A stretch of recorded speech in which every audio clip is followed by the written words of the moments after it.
The Lord be with you. And with your spirit. A reading from the Holy Gospel according to Mark. After leaving the mountain, Jesus and his disciples made their way through Galilee, and he did not want anyone to know, because he was instructing his disciples. He was telling them, "The Son of Man will be delivered into the hands of men. They will put him to death, and 3 days after he has been put to death, he will rise again." But they did not understand what he said, and were afraid to ask him. They came to Capernaum, and when he was in the house, he asked them, "What were you arguing about on the road?" They said nothing, because they had been arguing which of them was the greatest. So he sat down, called the 12 to him, and said, "If anyone wants to be first, he must make himself last of all and servant of all." He then took a little child, set him in front of them, put his arms around him, and said to them, "Anyone who welcomes one of these little children in my name welcomes me, and anyone who welcomes me welcomes not me, but the one who sent me." The Gospel of the Lord.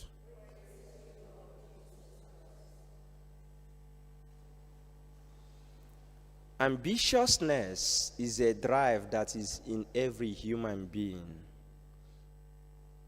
The yearning to be great and even be the greatest and even to be the best among the best is a drive that is existent in every human being.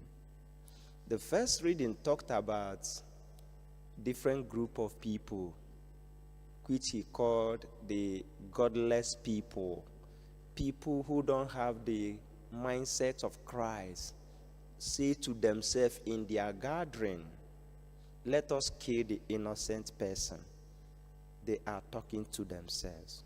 The gospel also talked about how the apostles in their gathering, we are talking to each other.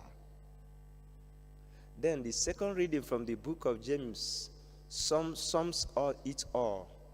That in all these talkings, in all this engagement, each of the groups we are doing, their ambitiousness should not be the one that must be achieved by bringing another down.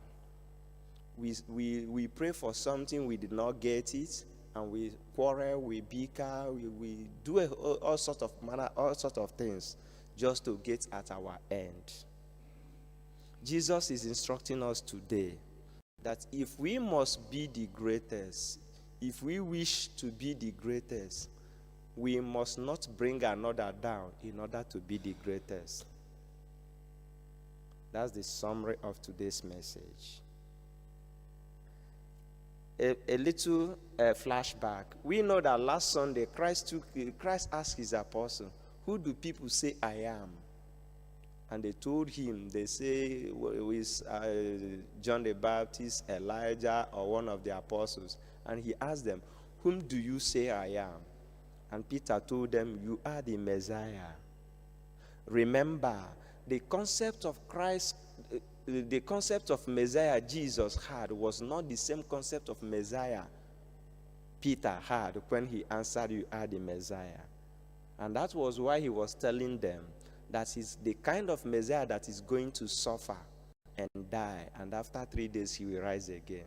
Remember, before now, he has already taken them up to the mountain in Caesarea Philippi in Matthew chapter 17 and showed them what the kingdom of heaven was like or is like.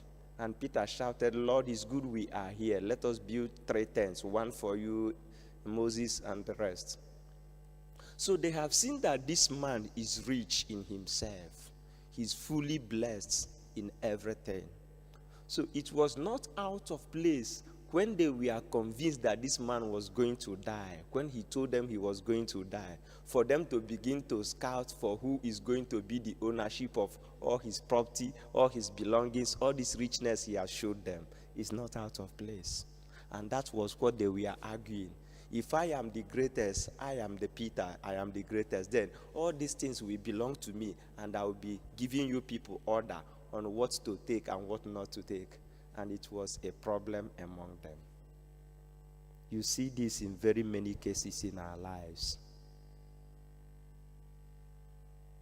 Where you are working, you see some people, because you are sick, they are praying God, Lord, you know I need this position this man is occupying. If he doesn't come back, I will be happy so that I occupy the seat. So the person is not praying that you recover. He waits that you go so that he also comes up to that seat. Ambitiousness. Ambitiousness. It can be very dangerous. So, what does our own ambitiousness inspire in us? Does it inspire in us to clear someone in order to occupy a position? Or does it inspire in us a gradual process to get to our end? When the time comes, we shall certainly be there. That was what Jesus was teaching them when he presented a child to them. If you must be the greatest among yourself, you must be the last. You must be like this little child who is gradually growing. Check the processes of growing. You will not kill somebody in order to add some inches in your growth. Yes, you will not. So that's exactly what Jesus is teaching us. If we must be ambitious, let our ambitiousness not push us into ruin another person in order to get to where we are.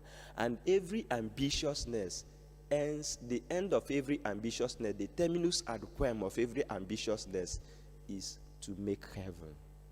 That's the last thing he taught them.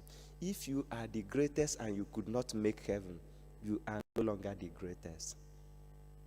You are no longer the greatest. So every ambitiousness, whether to be the head of any organization, to be the manager, let it be as a means to attain life everlasting. Let it be as a means to see Christ one-on-one, faciem and faciem. Let our ambitiousness not be the one that we become the greatest on earth, and when we close our eyes, we become the least in the next world.